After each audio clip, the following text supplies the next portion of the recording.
Okay so ये आपका जो टॉपिक है फिशरीज को मैनेजमेंट। तो जैसा कि आप लोग नाम में ही देखते हैं को मैनेजमेंट इसमें लिखा हुआ है। को मैनेजमेंट का क्या मतलब है कि साथ में मिलकर काम करना। साथ में मिलकर काम करना मतलब क्या होता है कि अब साथ में जैसे क्या हो गया कि को मैनेजमेंट आप अगर फिशरीज के एरिया में देखें तो जो भी हम फिशरीज में जो भी रिसोर्सेज होते हैं, रिसोर्सेज इन द फॉर्म हो गया, जैसे हो गया पॉन्ड्स हो गया, लेक्स हो गया, रिवर्स हो गया। ओके, तो क्या होता है कि कई बार जो बड़े बड़े वाटर बॉडीज होते हैं उनको कोई सिंगल हैंडेड जो है मैनेज करना बहुत ही एक टिपिकल जॉब होता है, नहीं कर पाता है। हाँ, कई सारे लोगों की जरूरत पड़ती है। तो क्या होता है कि जब कई सारे लोग किसी एक रिसोर्स को मैनेज करने के लिए एक साथ आते हैं तो क्या हो गया, को मैनेजमेंट हो गया। ओके, और जब इसके साथ में फिशरीज वर्ड लग जाएगा तो जाहिर सी बात है, फिशरीज वर्ड लगा है तो इसमें क्या है, जो भी हमारे फिशरीज के रिसोर्सेज होंगे उनका मैनेजमेंट होगा एक साथ में। सो यहाँ पर हम देख लेते हैं कुछ टर्मिनोलॉजी है, जैसे कि फर्स्ट है आपकी community. What is community? So the people living in an area or a group of people who shares common interest। अगर हम फिशिंग कम्युनिटी की बात करें तो जैसा आप लोग जानते होंगे कि अगर हम फिशरीज एक फिशिंग विलेज को लें तो फिशिंग विलेज में क्या होता है, या फिर कोई एक हम विलेज ले लेते हैं तो वहाँ पर मोस्टली लोग होते हैं, सबका जो एक इंटरेस्ट अगर हम देखें, अगर ऑक्यूपेशन देखें तो मोस्टली सेम होता है। अगर फिशिंग विलेज की बात करें तो वहाँ पर के जो लोग होते हैं सबका एक ही इंटरेस्ट होता है, एक ही उनका ऑक्यूपेशन होता है कि वो फिश कल्चर से आइदर वो कैप्चर फिशरी हो गया या तो फिर कल्चर फिशरी हो गया, उससे जुड़े हुए होते हैं। ओके, तो क्योंकि उनका एक ही इंटरेस्ट है, क्या इंटरेस्ट है, फिश कल्चर करना। तो और वो सब क्या है, एक पर्टिकुलर एरिया में रह रहे हैं, एक ग्रुप बनाकर रह रहे हैं, तो वो क्या हो गया, एक कम्युनिटी हो गई उस चीज की। सेकेंड है स्टेक होल्डर्स। स्टेक होल्डर्स क्या हो गया, all the people who are going to be affected by the laws and rules either directly और इनडायरेक्टली। अब जैसे मैंने बताया कि एक फिशिंग कम्युनिटी होगी। फिशिंग कम्युनिटी क्या हो, मान लीजिए कि गवर्नमेंट ने कोई भी एक रिजर्वायर हो गया या फिर कोई भी एक रिवर हो गई, हाँ, वहां पर कोई गवर्नमेंट ने लॉ बना दिया कि इस एरिया सीजन में जो है फिशिंग बैन रहेगा। ठीक है, फिशिंग बैन रहेगा मतलब कि जो फिशर्स हैं, फिशरमैन है, वो उस सीजन में जाकर वहां पर फिशिंग नहीं कर सकते हैं। तो क्या है, वो उस लॉ से डायरेक्टली उनका इफेक्ट हो रहा है, डायरेक्टली उससे रिलेटेड है। हाँ, उस लॉ का उन पे डायरेक्ट इफेक्ट हो रहा है। और दूसरा क्या हो गया, कुछ लोग होंगे जो कि उस लॉ से इनडायरेक्टली इफेक्टेड होंगे। अब जैसे मान लीजिए कि आप हो गया कि अब क्या कहते हैं, अगर विलेजर्स, सॉरी, जो फिश फार्मर्स हैं वो नदी में या फिर अगर किसी ओशियन में रिजर्वायर में जा रहे हैं तो कैच करने के लिए जा रहे हैं, अगर वो अंदर तक जाएंगे वाटर बॉडी में तो जाहिर सी बात है किसी बोट से जाएंगे या फिर कोई ऐसा वेसल लेकर जाएंगे जिससे कि वो ज़्यादा एरिया को कवर कर सकें। तो अगर वो बोट लेकर जा रहे हैं तो बोट बनाने के लिए लकड़ी चाहिए होती है। ओके, कई सारे मटेरियल्स चाहिए होते हैं। तो वो सारे मटेरियल्स को अगर कोई थर्ड पर्सन जो है सप्लाई कर रहा है तो वो क्या हो गया, स्टेक होल्डर हो गया। अगर हम एक सिंपल वर्ड में कहें स्टेक होल्डर्स क्या होते हैं, तो ऐसे लोग जो कि इनडायरेक्ट वे में जो है किसी एक ऑक्यूपेशन से या फिर किसी एक चीज से जुड़े हुए होते हैं, वो स्टेक होल्डर्स हो गए। ओके, इस जैसे कि आपका अगर हम फिशरीज की बात करें तो जैसे मैंने बताया कि फिश किसी एक बोट को बनाने के लिए जो जो मटेरियल सप्लाई हो रहा है, तो जो बंदा सप्लाई कर रहा है वो स्टेक होल्डर हो गया। मान लीजिए फिश फीड हो गया, फिश फीड को बनाने में क्या होता है कि कई सारी चीजें चाहिए होती हैं, तो वो कई सारी चीजें जो है, मान लीजिए कि हम एक फीड मिल में गए, वहां पर अब फीड मिल में फिश फीड को बनाने के लिए क्या क्या चाहिए होता है, जैसे मस्टर्ड ऑयल के हो गया वो कोई और सप्लाई कर रहा है। ओके, ऑयल, सिंपल ऑयल हो गया वो कोई और सप्लाई कर रहा है, मिक्सचर मिनरल हो गया वो कोई और सप्लाई कर रहा है। तो क्या हो गया, ये सारी चीजें जो है एक फिश फीड को बनाने के लिए जरूरी है। लेकिन अगर वो कंपनी जो फिश फीड बना रही थी वो या तो बंद हो जाए या तो अपना प्रोडक्शन कम कर दे, तो जाहिर सी बात है जो रॉ मटेरियल्स वो मंगा रही थी वो भी कम क्वांटिटी में मंगाएगी, या फिर अगर बंद हो गई है वो कंपनी तो वो जो रॉ मटेरियल है वो भी बिकना बंद हो जाएंगे। तो क्या है कि जो ये रॉ मटेरियल सप्लाई कर रहे थे वो उससे क्या है, एक तरीके से जुड़े हुए थे उस बिजनेस से, हाँ, फिश फीड से। क्या, लेकिन क्या है कि वो उससे जो है डायरेक्टली जुड़े हुए नहीं थे, तो क्या है वो स्टेक होल्डर्स कहलाएंगे। तो ये दो आपकी जो है डेफिनेशंस हो गई कम्युनिटी और स्टेक होल्डर। ओके, अब क्या है कि पहले क्या अप्रोच होता था कि पहले की जो भी हमारी पॉलिसीज़ बनती थी, जो भी लॉ बनते थे, उसमें क्या अप्रोच अपनाया जाता था, वो टॉप डाउन अप्रोच अपनाया जाता था। टॉप डाउन अप्रोच का मतलब क्या है कि जो भी हमारे जो एक हायरार्की होती है उसमें जो टॉप लेवल पे जो ऑफिसर्स बैठे होते हैं वो सिंपल कुछ लॉज को बना देते थे। ओके, लेकिन क्या है, लॉ को बनाते समय जो भी हमारे ग्रास रूट लेवल या फिर जो फार्मर्स होते हैं उनसे वो कंसल्ट नहीं करते थे। सिंपली क्या है, वो लॉ या फिर पॉलिसी जो है सिंपली बनकर नीचे तक आ जाती थी। उससे क्या होता था कि अब क्या है कि आप अगर कोई लॉ बना रहे हैं या फिर कोई पॉलिसी बना रहे हैं और उसमें आप जिसके लिए वो पॉलिसी या लॉ बना रहे हैं उनको इंक्लूड नहीं करते हैं, तो आप नहीं जान पाएंगे कि कि उनको किस किस चीज़ों की ज़रूरत है। ओके, क्या क्या चीज़ें वो क्या क्या प्रॉब्लम्स फेस कर रहे हैं, उनका सॉल्यूशन कैसे करना है। कई बार क्या होता है कि जो भी कम्युनिटी होती है अगर वो कोई प्रॉब्लम को फेस कर रही है तो उसका जो सॉल्यूशन होता है वो लोकली अवेलेबल होता है। ओके, लेकिन क्योंकि अगर आप जो है वो कम्युनिटी से जो भी लोकल पीपल हैं उनसे कम्युनिकेट नहीं कर रहे हो, तो क्या है सीधे आप अपने लॉ बना करके नीचे तक ला रहे हो, तो वो उन तक नहीं पहुंचता था और वो उनको कई बार पसंद भी नहीं आता था। अब जैसे होता है ना कि अगर आप घर में हो, ठीक है, आप छोटे हो, आपसे कोई चीज़ पूछी नहीं जा रही, बस आपके ऊपर वो थोप दी जा रही, तो क्या है कई बार आपको पसंद नहीं आता है कि हम ये चीज़ नहीं करेंगे। ओके, हम उसके अगेंस्ट में हो जाते हैं। तो उसी तरीके से होता है इसमें भी कि जो भी हमारे टॉप लेवल के ऑफिसर्स होते थे वो सीधे पॉलिसी या लॉ को बना करके सीधे इम्प्लीमेंट कर देते थे, बिना जो जिनके लिए वो पॉलिसी या लॉ बनाई जा रही है उनकी राय जाने हुए कि एक्चुअली उनको उस चीज़ की ज़रूरत है कि नहीं है। ओके, तो यहीं पर हमारा क्या आता है, कॉन्सेप्ट आता है को मैनेजमेंट का। हाँ, हेलो आर्यन। Yes, sir. हाँ, कुछ Sir, कहना I have चाह। a question. हाँ, बताओ। So, then what is the difference between a community and stakeholders? Because in that both हाँ, group of people are involved. हाँ, जैसा मैंने बताया ना कि कम्युनिटी क्या होता है कि कम्युनिटी जो भी लॉ या फिर पॉलिसी बन रही है ना, कम्युनिटी के लोग उससे डायरेक्टली अफेक्टेड होते हैं, लेकिन स्टेक होल्डर्स डायरेक्टली अफेक्टेड नहीं होते। जैसा मैंने बताया ना कि अगर अब हम एक फिश फीड जो अगर कोई कंपनी बना रही है, हाँ, अगर हम उसका एग्जांपल लेते हैं, ठीक है, तो अगर वो फिश फीड कंपनी जो है अगर वो अपना प्रोडक्शन कम कर देती तो जाहिर सी बात है जो जिनसे भी वो रॉ मटेरियल ले रही थी वो रॉ मटेरियल कम क्वांटिटी में लेंगे।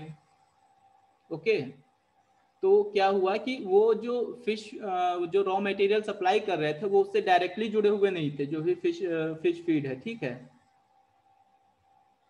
समझ रहे हो। Yeah. हम्म। Yes, sir. हाँ, डायरेक्टली उससे जुड़े नहीं है लेकिन कहीं ना कहीं उससे जुड़े हुए। मान लो कि वो फिश फीड कंपनी बंद हो गई तो वो अपना जो उनका रॉ मटेरियल है वो वो रॉ मटेरियल ऐसा तो नहीं कि सिर्फ फिश फीड कंपनी में ही यूज हो रहा था, उस रॉ मटेरियल का कहीं और भी जगह पे यूज हो सकता है, ठीक है। तो क्या है So, डायरेक्टली। sir, हम्म। stakeholders हाँ, हाँ, तो वो लोग स्टेक just होल्डर जो group सप्लाई of कर people. रहे थे ना। Yes, sir. Sir, then they are just looking after the company's growth and just they are not managing it. नहीं, मैं तुमको समझ नहीं पा रहा हूँ तुम क्या कह रहे हो उसमें। सर मतलब स्टेक होल्डर कुछ करता नहीं है, मतलब वो बस।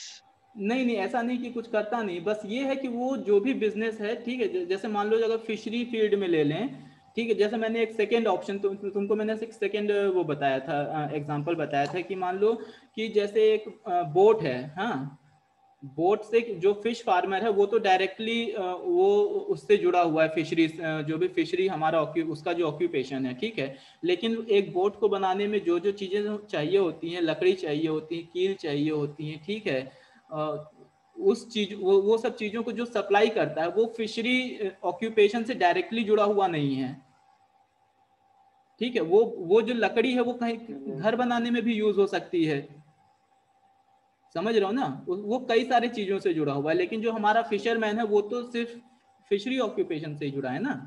वो डायरेक्टली कोई भी पॉलिसी बन रही है उसे उसका डायरेक्ट इन्फ्लुएंस हो रहा है उस पर। जैसे मैंने बताया कि अगर कोई गवर्नमेंट ये रूल लाती है कि एक पर्टिकुलर सीजन में फिश को कैच नहीं करना है, तो उस पॉलिसी का क्या हुआ, मतलब कि कोई फिशरमैन है वो 1 महीने के लिए फिशिंग बैन कर दिया उसने, वो नहीं पकड़ सकता है, तो डायरेक्टली वो उस पॉलिसी से इफेक्ट हुआ उस पर ना। Okay,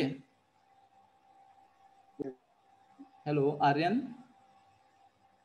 yes yes. हाँ डायरेक्टली हुआ ना, लेकिन अब क्या है कि वो जो है वो बोट को लेकर के फिशरमैन जो है किसी भी एक्वेटिक जो भी वाटर बॉडी है उस पर नहीं जा रहा है, तो क्या उसकी बोट उस टाइम तक नहीं चल रही है, तो बोट नहीं चल रही है तो उसके बोट का जो रिपेयर होता है या फिर बोट उसको बनाना है उसका भी खर्चा नहीं हो रहा है, तो खर्चा नहीं हो रहा है तो जो भी बोट के लिए जो रॉ मटेरियल सप्लाई करता था उसके पास वो फिश फार्मर नहीं जा रहा है। तो क्या है, फिश फार्मर तो यहाँ पे डायरेक्टली अफेक्टेड हुआ है उस पॉलिसी से, लेकिन अब क्या है कि वो जो बोट के लिए जो भी रॉ मटेरियल सप्लाई करता था वो उसने क्या है वो रॉ मटेरियल कहीं और सप्लाई करने लगा, उसी मटेरियल को वो घर बनाने के लिए हो सकता है या फिर अदर जो काम हो सकता है उसमें हो सकता है सप्लाई करने लगा हो। तो वो जो पॉलिसी आई थी उसका वो जो बोट के जो रॉ मटेरियल है उसको सप्लाई करता था उसके ऊपर तो ज्यादा इफेक्ट नहीं पड़ा ना, हाँ थोड़ा बहुत वो इफेक्ट हुआ कि उसका बिजनेस थोड़ा बहुत अफेक्ट हुआ, लेकिन बहुत ज्यादा इफेक्ट नहीं हुआ उससे, ठीक है। तो जो स्टेक होल्डर होते हैं वो इनडायरेक्ट वे में किसी भी ऑक्यूपेशन से जुड़े होते हैं। सर हाँ कंज्यूमर स्टेक होल्डर होता है sir? Consumer stake holder, yes sir. Consumer stake holder मुझे आइडिया नहीं है इसका भाई। मैं देखूंगा अगर नेट पे होगा तो कुछ इसका, ठीक है। Okay sir. ठीक है, तो हम यहाँ पर फिर उसके बाद आते हैं जो हमारी को मैनेजमेंट की डेफिनेशन है कि को मैनेजमेंट और co management can be defined as a partnership agreement in which the community of local resources. यहाँ पर कुछ चीजें हैं जैसे कि आप जो डेफिनेशन है उसमें ध्यान रखिएगा कि कम्युनिटी आया है word, okay, of local resources local resource user, मतलब कि जो भी लोकली अवेलेबल रिसोर्सेज थे उनको जो यूज करते हैं वो कम्युनिटी हो गई। सेकेंड हो गया गवर्नमेंट, थर्ड हो गया अदर स्टेक होल्डर्स, ओके। तो क्या है, मान लीजिए कि हमें किसी एक बड़े वाटर बॉडी को मैनेज करना है, तो उसमें जो हमारी कम्युनिटी हो गई, गवर्नमेंट हो गई और अदर स्टेक होल्डर्स होते हैं, वो सभी साथ में जो है मिलकर उसको मैनेज करते हैं। उससे फायदा क्या, उसके कई सारे फायदे होते हैं जो कि आप आगे देखेंगे। तो को मैनेजमेंट क्या है कि ये जो है एक पार्टनरशिप एग्रीमेंट है किसकी किसके बीच में, कम्युनिटी, गवर्नमेंट और जो हमारे अदर स्टेक होल्डर्स हैं उनके बीच में जो है एक मैनेजमेंट है। किस चीज का एग्रीमेंट है, जो कि उन चीजों को मैनेज करने का। मैनेज करने से क्या होगा कि हम उन चीजों का जो भी हमारे रिसोर्सेज हैं उनको फ्यूचर में भी यूज कर पाएंगे, ओके, सस्टेनेबल वे में उनको हम यूज कर पाएंगे। जिस सस्टेनेबल वे में यूज कर पाएंगे मतलब कि चीजों को ऐसे यूज करना कि फ्यूचर में भी उनकी अवेलेबिलिटी बनी रहे, ओके। सो यहाँ पर ये एक फिगर है जिसमें कि आप देख सकते हैं कि जो फिशरीज मैनेजमेंट है ये सेंट्रल जो भी मतलब ये क्या है कि हमारा जो एम क्या है वो फिशरीज में जो भी हमारे रिसोर्सेज हैं उनका मैनेजमेंट, उसमें क्या आता है, जो भी हमारी गवर्नमेंट बॉडी आ गई, फिशरीज स्टेक होल्डर्स हो गए, कोस्टल स्टेक होल्डर्स हो गए, एक्सटर्नल एजेंट्स में आते हैं हमारे नॉन गवर्नमेंट ऑर्गेनाइजेशंस, ठीक है। तो ये सब मिलकर जो है किसी भी रिसोर्स को जो है मैनेज करते हैं, ओके। तो अब क्या है कि मैनेजमेंट भी इसमें कई टाइप का होता है, फिशरीज को मैनेजमेंट या फिर को मैनेजमेंट आप एग्रीकल्चर में भी ले सकते हैं, ठीक है, जरूरी नहीं है कि फिशरीज में ही हो। तो कई कई टाइप के होते हैं, उसमें पहला है आपका इंस्ट्रक्टिव मैनेजमेंट। इंस्ट्रक्टिव मैनेजमेंट क्या होता है, मेनली ये जैसा कि मैंने पहले बताया था कि टॉप डाउन होता है। इसमें क्या है कि गवर्नमेंट जो है पॉलिसी बनाती है, ओके, फिशरीज से रिलेटेड पॉलिसी बनाती है, लॉ बनाती है और उनको डायरेक्टली जो है इम्प्लीमेंट कर देती है कम्युनिटी के ऊपर। उसमें कम्युनिटी से वो कोई भी एडवाइस या फिर फीडबैक नहीं लेती है कि आपको इस चीज़ की ज़रूरत है कि नहीं है। हमने जो भी लॉ बनाया है, जो भी पॉलिसी बनाई है, रियली आपको उसकी जरूरत थी कि नहीं थी। ओके, इसीलिए इसको कह रहे हैं इंस्ट्रक्टिव। सीधे जो गवर्नमेंट है वो इंस्ट्रक्ट कर देती है कम्युनिटी को कि आपको ये करना है। Okay, instructive management is top down management from the government. The government instruct the fishermen as to what laws and policies they are required to follow. Okay, मतलब गवर्नमेंट ने बना दिया और उसको जो है फॉलो करना है, जो हमारे फिशरमैन है उनको फॉलो करना है simply. Information is shared with the community towards the end of the planning process. Okay, जो भी गवर्नमेंट ने या फिर जो भी ऑफिसर्स हैं जो भी प्लानिंग कर रहे हैं वो सिंपली उनको प्लान करके बता देते हैं। एक तो ये आपका हो गया। सेकंड आ गया कंसल्टेटिव मैनेजमेंट आ गया। कंसल्टेटिव मैनेजमेंट में क्या है, the government consult with the community either through public hearing और advisory body। okay, क्या है कि जब भी गवर्नमेंट कोई भी पॉलिसी या लॉ बनाने जाती है तो कई बार होता है कि वो एक बोर्ड बना देती है। ओके, और वो बोर्ड जो है जाकर लोगों के बीच में उनसे बात करता है कि गवर्नमेंट कुछ पॉलिसीज बनाने जा रही है या फिर इस टाइप के लॉ बनाने जा रही है। रियली आपको इन सब चीज़ों के बारे में मतलब ये सब चीज़ें आप प्रॉब्लम फेस कर रहे हैं या नहीं कर रहे हैं। ओके, या फिर कई बार क्या होता है कि क्या कहते हैं पब्लिक हियरिंग होती है, लोग जाते हैं गवर्नमेंट के पास में, उनको बताते हैं। ओके, उसके बाद क्या है कि अब गवर्नमेंट या तो उनसे जाकर उनका राय ले रही है या फिर पब्लिक जो है गवर्नमेंट के पास में आकर बता रही है उनको।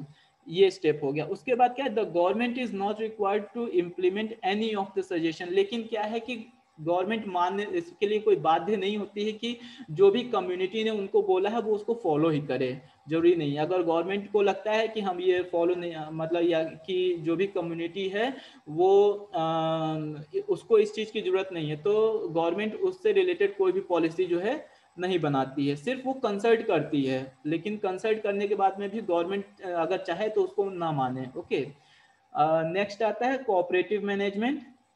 there is a degree of co-management of the resource by the government and the user group. The responsibility is shared by both parties. Okay, यहाँ पर है कि दोनों का बराबर हिस्सेदारी होती है। इसमें क्या होता है कि गवर्नमेंट कुछ चीज़ें अपने बनाती है और कुछ चीज़ें जो है जो कम्युनिटी है वो बनाती हैं, और दोनों जो है बैठ करके डिसाइड करते हैं कि क्या क्या चीज़ें फॉलो करनी है।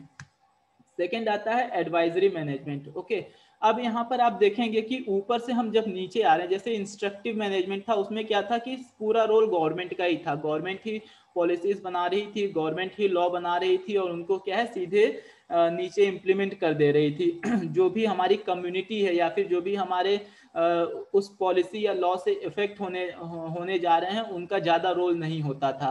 लेकिन जैसे जैसे हम नीचे जा रहे हैं, जैसे कंसल्टेटिव मैनेजमेंट पर गए, फिर कोऑपरेटिव मैनेजमेंट पर गए, फिर एडवाइजरी मैनेजमेंट पर गए, तो जो भी क्या है कम्युनिटी का रोल बढ़ता जा रहा है और जो गवर्नमेंट का रोल है वो कम होता जा रहा है। हाँ, सो फोर्थ है आपका एडवाइजरी मैनेजमेंट।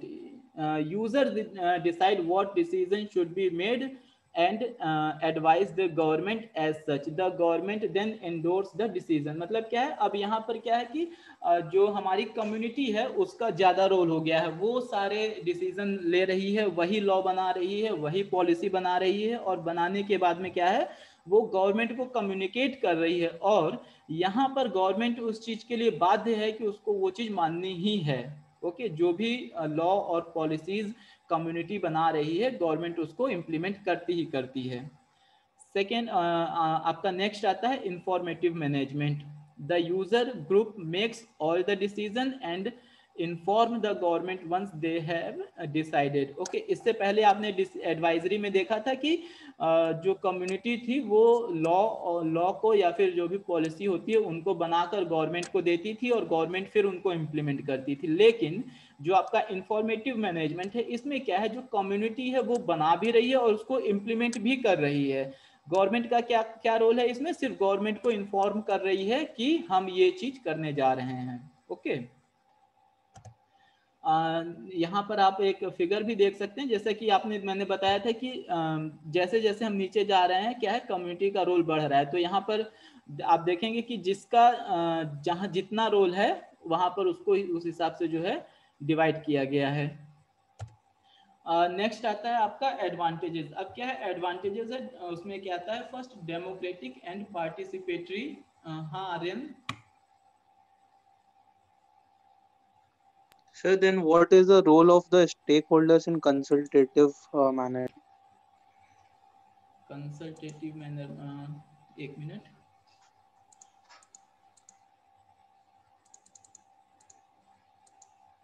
किसमें? इसमें से तुम कह रहे हो कंसल्टेटिव मैनेजमेंट? Yes, sir. हाँ, अब इसमें देखो मैंने क्या बताया था, तुमने डेफिनेशन देखी होगी, उसमें डेफिनेशन में क्या था कि जो भी को मैनेजमेंट है उसमें कम्युनिटी आती है, गवर्नमेंट आते हैं, स्टेक होल्डर्स आते हैं, ओके, और अदर कोई अगर एजेंसी है, लोकल बॉडी जैसे एनजीओ हो गए या फिर एसएचजी हो गए, वो सारे सभी लोगों का रोल होता है को मैनेजमेंट में। ओके, तो इसमें भी कंसल्टेटिव में भी क्या है कि मान लो कि गवर्नमेंट क्या है कंसल्ट कर रही है। कंसल्ट किससे करेगी, जरूरी नहीं है कि वो सिर्फ, अब मैंने जो बोला कि एक कम्युनिटी से ही नहीं कंसल्ट कर रही है, वो कम्युनिटी में कम्युनिटी के लोग भी आएंगे, जो स्टेक होल्डर्स हैं वो भी आएंगे। यहाँ पर देखो लिखा हुआ है ना कि through the public hearing the government is not required to implement और सजेशंस ऑफ और comments into the policy given by the stakeholders. ठीक है, मतलब कि गवर्नमेंट जो भी एडवाइस या फिर ले रही है वो सिर्फ कम्युनिटी से ही नहीं ले रही है, वो उसमें स्टेक होल्डर्स भी आ रहे हैं। ठीक है, अगर और कोई लोकल ऑर्गेनाइजेशन है, मान लो एनजीओ है, कोई सेल्फ हेल्प ग्रुप्स है, तो उनसे भी वो एडवाइस लेती है उस चीज को। Yes. Excuse me, sir. हाँ Hello. हाँ, Sir, then which kind of people are included in the user group who help to user enforce group the... mainly होते हैं कि मैंने बताया ना, यूजर ग्रुप मेनली होते हैं कि आपके यूजर ग्रुप तो देखो एक बहुत बड़ा हो गया, उसमें स्टेक होल्डर भी आ सकते हैं और तुम्हारे जो डायरेक्टली उससे इन्फ्लुएंस हो रहे हैं किसी भी पॉलिसी से, वो भी आ सकते हैं। Sir, then whose decision will prevail, informative management or the instructive one?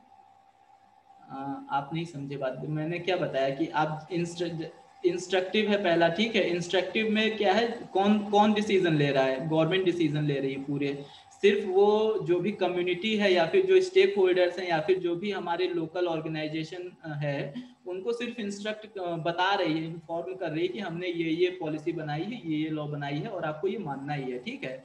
Second है कंसल्टेटिव है, उसमें भी क्या है, गवर्नमेंट क्या है कि उनसे कम्युनिटी से, स्टेक होल्डर से और जो भी हमारे लोकल ऑर्गेनाइजेशन है उससे कंसल्ट कर रही है। ओके, जैसे क्या होता है ना कि घर में मान लीजिए कि छोटे लोग छोटे बच्चे होते हैं, उनसे पूछा जाता है, कई बार खाना बनता है ना कि तो वो कहते हैं कि हमको ये खाना खाना है, लेकिन क्या होता है कि ठीक है तुमने बता दो दिया, लेकिन हम तुम्हारी बात मानेंगे नहीं, बनेगी यही सब्जी, तुमको यही खानी होगी। ओके, क्या है तो उसी तरीके से यहाँ पर भी कंसल्टेटिव में भी है कि गवर्नमेंट आपसे राय लेगी, लेकिन जरूरी नहीं है कि वो माने उसको। हाँ, ओके, हेलो, Yes, sir. हाँ, ओके, सो एडवांटेजेस आ गया आपका। फर्स्ट है democratic and participatory system. Okay, अब क्या है कि जैसा मैंने बताया था कि को मैनेजमेंट में क्या है कि सभी लोग जो है उनका रोल होता है, कोई भी वाटर बॉडी या फिर कोई भी रिसोर्स है उनको मैनेज करने का, जो भी उसमें डिसीजन लिए जाते हैं वो डेमोक्रेटिक वे में लिए जाते हैं। और पार्टिसिपेटरी सिस्टम होता है, मतलब कि उसमें कम्युनिटी का भी रोल योगदान रहता है, स्टेक होल्डर्स का भी योगदान रहता है। ठीक है, तो क्या है कि इसमें ये एक डेमोक्रेटिक और पार्टिसिपेटरी सिस्टम है। पार्टिसिपेटरी सिस्टम मतलब कि कोई भी प्लानिंग या फिर कोई भी पॉलिसी बनाने में सभी को इंक्लूड किया जा रहा है, सभी की एक राय ली जा रही है। Then more economical than centralised management system. Centralised management system मैंने बताया था कि उसमें क्या होता था, ऊपर टॉप डाउन मैनेजमेंट सिस्टम होता था, ऑफिसर्स या फिर जो भी सेंट्रल में बैठे हुए लोग होते थे वो डायरेक्ट पॉलिसी या लॉ को बनाते थे और इम्प्लीमेंट कर देते थे। वो क्या बहुत ज़्यादा जो है सस्टेनेबल नहीं होता है। हाँ, लेकिन ये और इकोनॉमिकल भी नहीं होता है। क्यों? क्योंकि देखिए, आप कोई भी चीज़ होती है, जब तक आप वो पॉलिसी या लॉ जिसके लिए बना रहे हैं, अगर वो उस पर सहमत नहीं है तो आप कुछ भी कर लीजिए, वो उसको नहीं मानेगा। ठीक है, जब नहीं मानेगा तो जाहिर सी बात है वो बहुत ही ज़्यादा लॉन्ग टर्म में सस्टेनेबल नहीं रहेगा और इकोनॉमिकल भी नहीं रहेगा। आप कितना भी पैसा खर्च कर लीजिए, ओके, वो चीज़ सुधरने वाली नहीं है। नेक्स्ट है आपका requiring less to be spent on management administration and enforcement. अब वहीं पर क्या है, अगर आप लोकल कम्युनिटी को इन्वॉल्व कर रहे हैं कोई भी क्या कहते हैं पॉलिसी बनाने में, उनसे राय ले रहे हैं, उनको बैठा करके उनसे सहमति ले रहे हैं कि ये चीज़ हम बनाने जा रहे हैं, इसमें अगर आपको कोई परेशानी हो तो हमसे बताइए, हम उस चीज़ को दूर करेंगे। या फिर कई बार क्या होता है ना कि आप कोई पॉलिसी बनाने जा रहे होते हो, अगर लोकल लोगों को साथ में ले लो तो वो पॉलिसी बहुत ज़्यादा अच्छी बनती है। क्यों अच्छी बनती है? क्योंकि जब लोग उसमें आकर अपना फीडबैक देंगे, अपना पार्टिसिपेट करेंगे, तो उनको लगेगा ना कि ये चीज़ हमने की है, तो जाहिर सी बात है उसको फॉलो करेंगे ज़्यादा वो। ओके, तो क्या ज़्यादा सस्टेनेबल होगा। और क्या है कि आपको वो चीज़ फोर्स नहीं करनी पड़ेगी दूसरे पर कि तुमको मानना ही मानना है, वो ऑटोमेटिकली उस चीज़ को जो है अडॉप्ट कर लेंगे। क्यों? क्योंकि वो चीज़ उन्होंने ही बनाई है। Then makes maximum use of indigenous knowledge and expertise to provide information on local basis. Okay, कई बार मैंने बताया कि जो कुछ प्रॉब्लम्स होती हैं उनका सॉल्यूशन जो है लोकली अवेलेबल होता है, जिससे कि हमको जो भी एक्सटर्नल फंडिंग होती है उन पे जो है निर्भर नहीं रहना पड़ता है। तो उससे क्या है, हमारा जो क्या कहते हैं कॉस्ट है वो भी कम होता है। Then improved stewardship of aquatic and coastal resource and management. Okay, उसमें क्या है कि अब क्या है कि किसी एक का वो नहीं रहता है कि हम ही सारा काम कर रहे हैं या फिर हम ही सब कुछ कर रहे हैं, दूसरा बैठा हुआ है। ओके, इसमें क्या है, मैनेजमेंट जो है सबका रहता है, तो वो चीज़ काफ़ी इम्प्रूव होकर निकलती है। नेक्स्ट है आपका management is accountable to local areas. अब क्या है कि जो भी लोकल लोगों के साथ में आप मिलकर कर रहे हैं, पॉलिसी बना रहे हैं, वो लोकली एक्सेप्टेबल होती है, वहाँ के लोग एक्सेप्ट करते हैं। ओके, लोकल एरिया में ज़्यादा ही वो ज़्यादा इम्प्लीमेंट कर सकते हैं। Fishing communities are able to devise and administer management plans and regulatory measures that are more appropriate to local conditions. Okay, जैसा मैंने बताया कि local problems का local solution होता है। Then by giving the fishers a sense of ownership over the resources, co-management provides a powerful incentive for them to view the resources. जैसा मैंने बताया ना कि अगर आप लोकल लोगों को किसी भी प्लानिंग में उनको पार्टिसिपेट करते हो तो क्या एक सेंस ऑफ उनमें ऑनरशिप आती है कि ये हमारी चीज़ें, हम इसको ज़्यादा अच्छे से मैनेज करेंगे तो ज़्यादा अच्छे तरीके से या फिर ज़्यादा समय तक जो है वो सस्टेन रहेगी। ओके, देन आता है आपका since the community is involved in the formation and implementation of co management measures, a high degree of acceptability. मतलब कि जब उस चीज़ को लोग ही बना रहे हैं, ठीक है। अब क्या होता है, जैसे कि आप लोगों ने देखा होगा कि आप कोई लोकल लीडर को ले लीजिए, ठीक है, और लोकल लीडर के थ्रू आप किसी विलेज में जाएं और आप लोगों से कम्युनिकेट करें तो ज़्यादा लोग आपसे कम्युनिकेशन करेंगे। वहीं अगर आप कोई ऐसे विलेज में जाएं जहां पर आप पहले कभी गए नहीं हैं, ठीक है, तो लोग आपसे इतना कम्युनिकेट नहीं करेंगे, इतना ज़्यादा फ्रीली आपसे कम्युनिकेशन नहीं करेंगे। तो वही चीज़ है कि जब आप लोकल लोगों को उसमें इन्वॉल्व करते हो तो ज़्यादा अच्छे रिजल्ट आप पा सकते हो।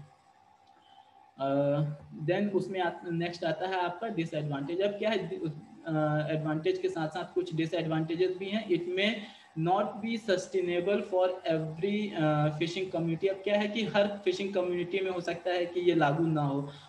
Many communities may not be willing और able to take the responsibility of co management. कुछ कम्युनिटी, जैसे कई सारी कम्युनिटी होती है, आप उनके पास जाएं कि हमको मैनेज करना है तो वो हो सकता है कि नहीं आप ही कर लो, हमारे पास टाइम नहीं है, हमको क्या बहुत सारे काम है, हमको अपना परिवार देखना है, ठीक है, हमको बिजनेस करना है, हमारे पास इतना टाइम नहीं है कि हम ये सब कर सके। तो उस कंडीशन में क्या है, ये आपको मैनेजमेंट जो है वो सक्सेसफुल नहीं रहेगा। Then leadership and appropriate local institutions such as fishers organization may not be exist with the community within the community to initiate or sustain co-management efforts. Okay, अब क्या है कि कई बार क्या होता है कि अब किसी भी चीज़ को देखिए करने के लिए आप लोकली अगर कर रहे हैं तो कोई ना कोई लीडर होगा उसका, ठीक है, और लीडरशिप जहाँ पर नहीं है वो जाहिर सी बात है वहाँ पर कोई भी चीज़ हो नहीं पाएगी।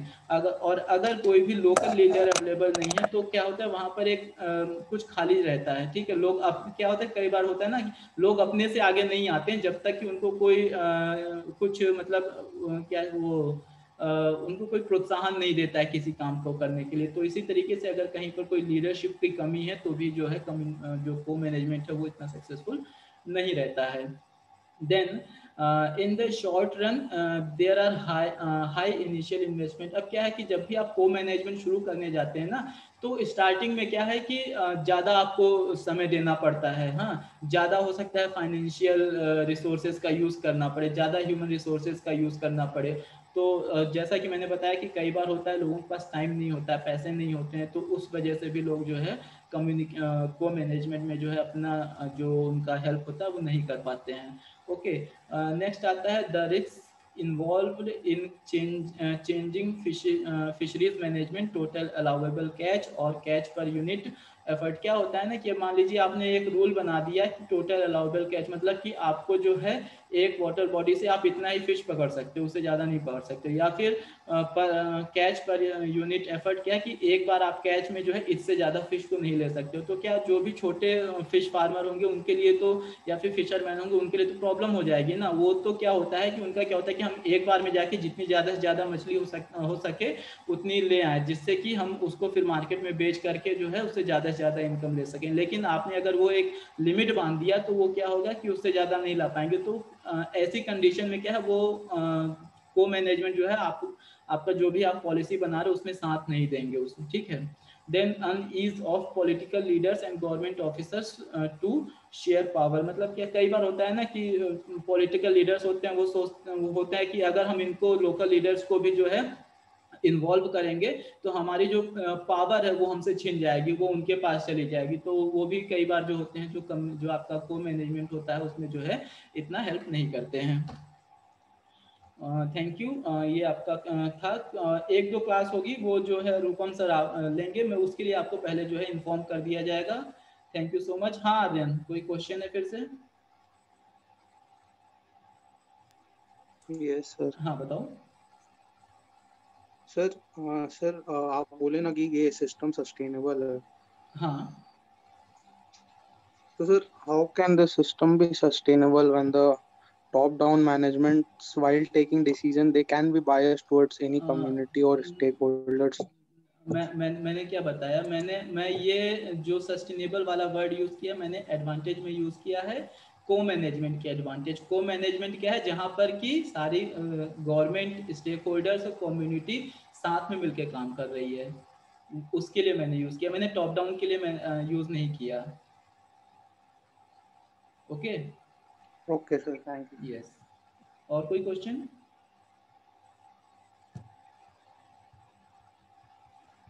ओके, क्वेश्चन नहीं है फिर थैंक यू सो मच। कल या परसों जो भी होगी आपको पहले से इन्फॉर्म कर दिया जाएगा। हाँ